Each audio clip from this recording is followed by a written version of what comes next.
I have a pretty simple question which I believe is actually relevant to today's topic.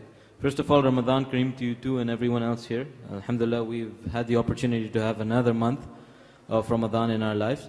The question actually is, if I were to take today's lecture of yours about the men's hijab and I were to explain it to someone else, to a Muslim or non-Muslim brother alike, and if he asked me this question, you say that there were 70 major sins, right? According to one of the imams, I'm sorry I don't recall his name. Well, a major sin is considered a major sin because it has some repercussions, right? Now, for example, murder is a major sin. It's because you are murdering someone. Murder is a major sin, so you're murdering someone. Shirk is obviously the first major sin, which is because you're worshipping someone other than Allah. Now, what is the repercussion of actually keeping your trousers above your ankles? I mean, someone could argue that is it because you might trip on it, or is it because it carries dirt along with it? Obviously, that's your question to answer.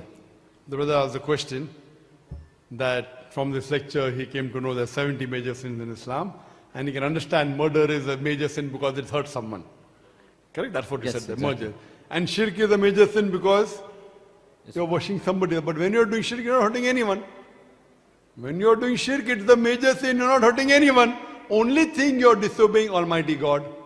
So the biggest sin in Islam is shirk, is that you're worshipping somebody else beside Almighty God. But when you're worshipping somebody else beside God, you're not helping, you're not harming any other human being, but you're disobeying Almighty God. Similarly, as far as the trouser is concerned, you're disobeying Allah subhanahu wa ta'ala and His Messenger. Khoiran, in the hadith, as I mentioned in Bukhari, there are no less than 5 hadiths in Bukhari. In Sahih Bukhari, it says in volume number 7, in the book of dress, chapter number 4, hadith number 5787, that if the izar is below the ankle, it will burn in fire.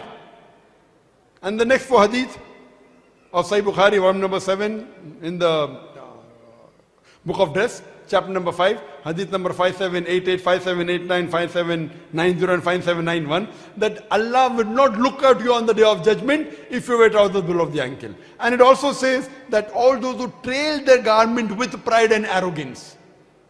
So this, at that time, it was a sign of pride and arrogance. Therefore some scholars say, oh, so if you have a trousers below the ankle without pride and arrogance, yes, you can do it. Fine? So what you have to realize, that if it's a commandment of Muhammad sallallahu alaihi wasallam, that Allah will not look at you on the day of judgment, and Allah will punish you if you wear the trousers below the ankle. We may know the reason, we may not know the reason. What we have to realize, that it was a sign of arrogance. Today, if it is not on, it doesn't make a difference. If it displeases the messenger, if it displeases Allah, that is sufficient for a Muslim to obey the commandment. What people start thinking logically, oh, logically fine, I am putting my trousers without pride. You may say that. No, that means Abdullah ibn Umar, may Allah be pleased with him. Do you think that he was doing his pride? Can you say you're better than Abdullah ibn Umar?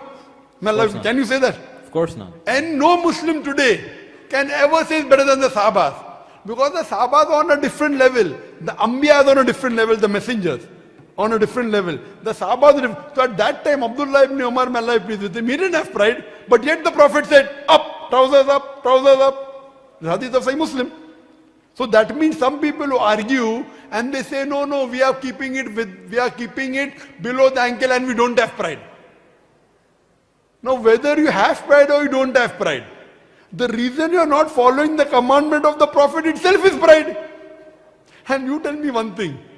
If the option is there that tomorrow you come to know wearing the trousers is wrong, if you come to know on the day of judgment, can you undo it? Of course not. Allah will not see your face. Allah will punish you. So even if there is a doubt, it's right or wrong. It's a Sahih Hadith of Bukhari. It's a Sahih Hadith of Muslim. Wassalamu'alaikum, Sheikh. How are you? MashaAllah, we have with us Sheikh Yusuf Estes. MashaAllah. So, even if you doubt whether it's right or wrong, wearing the, I'm asking you, does it trouble you wearing above the ankle? No, of course. Yes, you may look like a joker. You may look like a joker, I may look like a joker, but if you are willing to look like a joker for Allah and His Rasul, what is the problem? That itself shows that you have pride. Today if a Muslim comes to me, I know that there are many scholars who tell that wearing the trousers below the ankle is not haram. So the moment that itself shows that you cannot put your trousers above the ankle, then what love do you have for Prophet and his Rasul? What love do you have? Even if it is, suppose, nowhere does the Quran say that if you wear the trousers you'll burn in hell, no?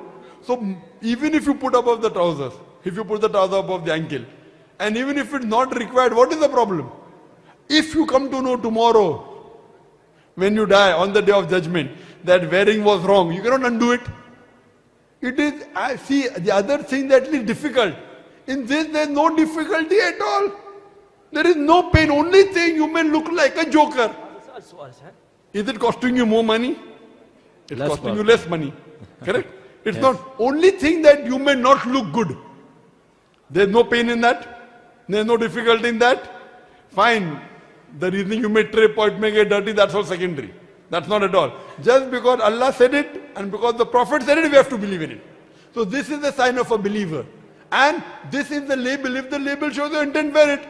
And if wearing the trousers above the ankle makes people firmly believe that I'm a Muslim, then what is the harm in it?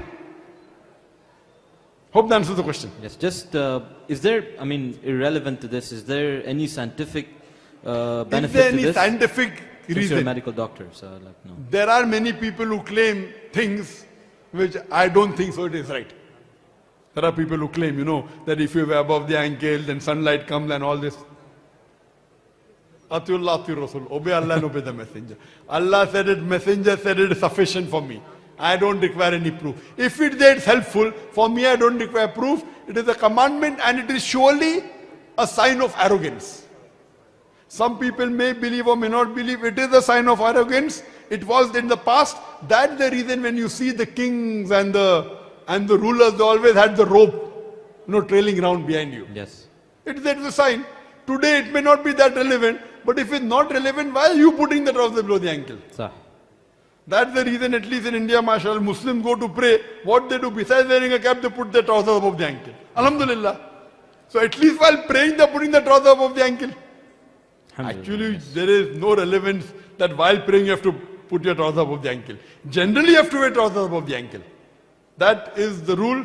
That is the commandment of the Prophet.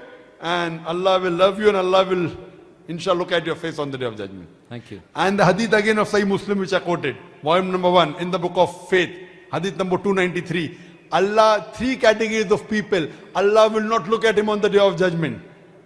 Allah will not praise him and Allah will punish him. The first category is those who wear the izar below the ankle. The second is those who send reminders of the favors. And the third is those who sell things with false oaths. Hope that answers the question. Noted. Assalamu alaikum. So inshallah, next time I'll see you with beard, cap and trousers below the ankle. Inshallah. Trousers above the ankle, There's a inshallah. light beard already, so hopefully let it Sorry? go this time. There's a light beard already, hopefully It is there, let but go this hopefully it's a strong label, Inshallah, you know. inshallah. Strong label from... I'm only 21, so it's going to take a bit of time, man. Sorry? I'm only 21, so it might take a bit of time for it to grow full. Inshallah, inshallah. Assalamu alaikum. You'll become the real Superman, brother.